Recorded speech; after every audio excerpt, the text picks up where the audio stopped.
यं ब्रह्मा वरुणेन्द्ररुद्रमरुतः स्तुनोन्ति दिव्यैस्तवैर्वेदैः साङ्गपदक्रमोपनिषदैर्गायन्ति यं सामगा ध्यानावस्थिततद्गतेन मनसा पश्यन्ति यं योगिनो यस्यान्तं न विदुः सुरासुरगणा देवाय तस्मै नमः। श्रीमद्चन्दनचर्चितोज्ज्वलवपुः शुक्लाम्बरा मल्लिका मालालङ्कृतकुण्डला प्रविलसन् मुक्तावली शोभिता सर्वज्ञाननिदानपुस्तकधरा रुद्राक्षमालाकरा वाग्देवी वदनाम्बुजे वसतु मे त्रैलोक्यमाता चिरम्। मूकं करोति वाचालं पङ्गुं लङ्घयते गिरिं यत्कृपातमहं वन्दे परमानन्दमाधवम्। नमो भगवते तस्मै व्यासायामिततेजसे यस्य प्रसादात् वक्ष्यामि नारायणकथामिमाम्। नारायणं नमस्कृत्य नरं चैव नरोत्तमं देवीं सरस्वतीं व्यासं ततो जयमुदीरयेत्। श्री स्वस्थानी परमेश्वर्यै नमः। ओम उमामहेश्वराभ्यां नमः। अथ एकादशोऽध्यायः मृगस्थली उपाख्यान। कुमारजी आज्ञा गर्नुहुन्छ हे अगस्त्य मुनि। तहाँ उपरान्त सतीदेवीको प्रत्येक अङ्ग पतन भयो र महादेवले चित्त दृढ पार्न नसकी हा सती भन्दै भूमिमा ढली मूर्छा परे। निकै बेरपछि होस आयो र लामो लामो सास फेरी चित्तले सतीलाई नै सम्झी बलाहा जस्तै जताततै डुल्न लागे। त्यस्ता तरहले महादेव हिँडेको देखि तारकासुर दानवले आफ्ना मन्त्रीगण डाकी भन्यो, हे मन्त्री हो, हेर सतीदेवीको वियोगमा महादेव बलाहा जस्तै भएर हा सती भन्दै हिँडिरहेका छन्। यसै अवसरमा देवताहरूलाई युद्धमा जितेर इन्द्रको अमरावती हात लाउनु पर्दछ। अब हामीलाई कसैले केही गर्न सक्दैन, अहिले जाउँ भनी तत्काल आफ्ना सेनाहरू अघि लगाएर सेनापति र मन्त्री सहित भई लडाईँ गर्न अमरावती गयो। त्यो देखेर देवराज डराई, हे देवता हो, अब हामी यहाँ नबसौँ, किनकि तारकासुरलाई महादेवले वरदान दिनुभएको छ। अतः त्यसलाई युद्धमा कसैले पनि जित्न सक्दैन। बरु यहाँबाट भागौँ भनी स्वर्गबाट भागी मृगस्थलीमा आएर बसिरहे। त्यसरी देवताहरू स्वर्गबाट भागेपछि तारकासुरले अमरावतीमा अधिकार जमाई स्वर्ग, मर्त्य, पाताल तीनै लोकको राज्य भोगेर बस्दो भयो। त्यसपछि महादेव पृथ्वी भ्रमण गर्दै मृगस्थलीमा आउनुभयो र देवताहरूले देखि साष्टाङ्ग प्रणाम गरी बिन्ती चढाए, हे ईश्वर, अब हजुरसँग मृतक देह छैन, नेत्र खोलेर हेर्नुहोस्। पापिष्ट तारकासुरले हाम्रो अमरावती खोसेर लियो। त्यसलाई हजुरले वरदान दिनुभएको हुनाले हामी त्योसँग लडाईँ गर्न असमर्थ भई भागेर यहाँ आइबसेका छौँ। अब हाम्रो रक्षा गरी पापिष्ट तारकासुरको संहार गर्नुहोस्। देवताहरूको त्यस्तो प्रार्थना सुनि महादेवले नेत्र उघारी हेर्नुभयो र सामुन्ने देवताहरूलाई देखि केही पनि उत्तर नदिई मनले उनैलाई सम्झी हा सती भन्दै त्यहाँबाट हिँड्नुभयो।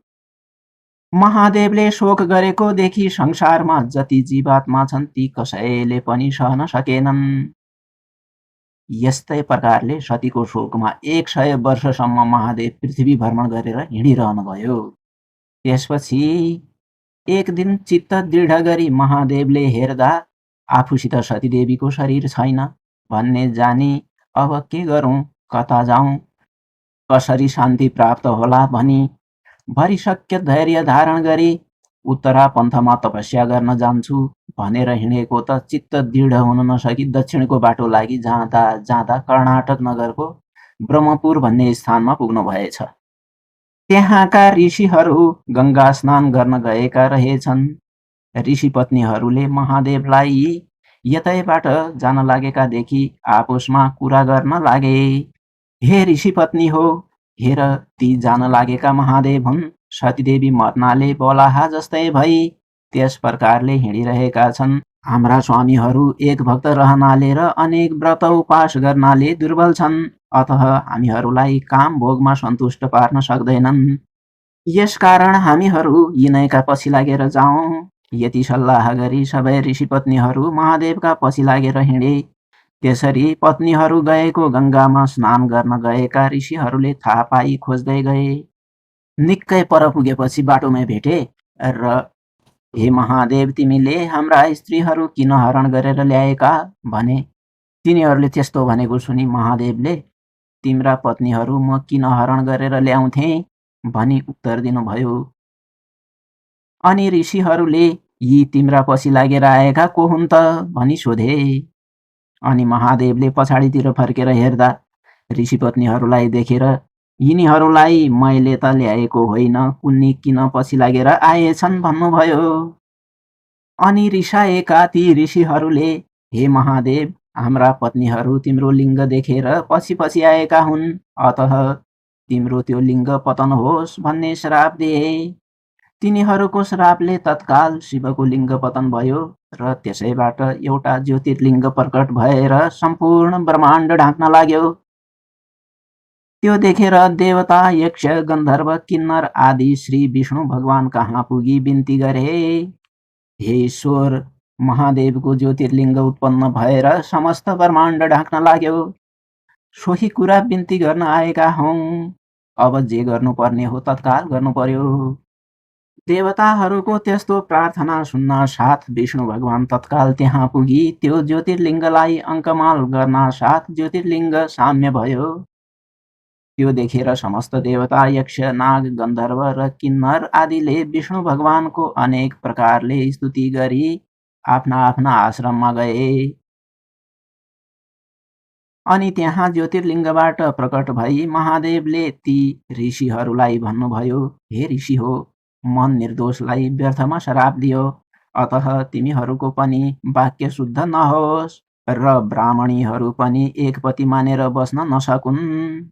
यति भनी उत्तरा पन्थमा गई काम, क्रोध, लोभ, मोह छाडी सम्पूर्ण इन्द्रिय बाँधी परब्रह्ममा आफ्ना तीनै नयन मिलाई बडो कष्टपूर्वक तपस्या गर्न लाग्नुभयो।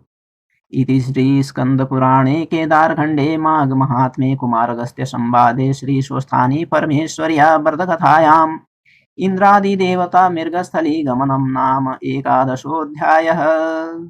उपनयतु मङ्गलं वा सकलजगन्मङ्गलालय श्रीमान् दिनकरकिरणनिबोधित नवनलिनदलनिभेक्षणः कृष्णः काले वर्षतु पर्जन्यः पृथिवी शस्यशालिनी देशोऽयं शोभरहितो ब्राह्मणाः सन्तु निर्भयाः अपुत्रा पुत्रिणः सन्तु पुत्रिणः सन्तु पौत्रिणः निर्धनाः सधनाः सन्तु जीवन्तु शरदां शतम् तत्रैव गङ्गा यमुना च तत्र गोदावरी सिन्धु सरस्वती च तीर्थानि सर्वाणि वसन्ति तत्र यत्राच्युतोद्धार कथा प्रसङ्गः या कुन्देन्दुतुषारहारधवला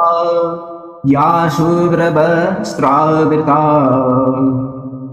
या वीणाम्बरदण्डमण्डितकरा या श्वेतपद्मासना या ब्रह्माच्युतशङ्करः प्रभृतिभिर्देवैः सदा वन्दिता सा मां पातु सरस्वती भगवती निःशेषजाड्यापहा।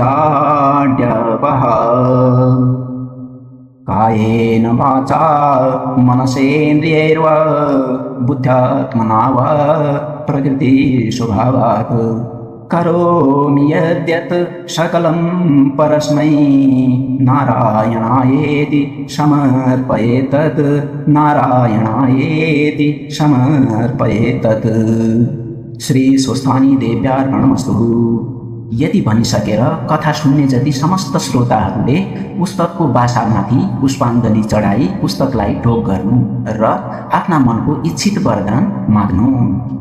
श्री स्वस्थानी देव्यार्पणमस्तु।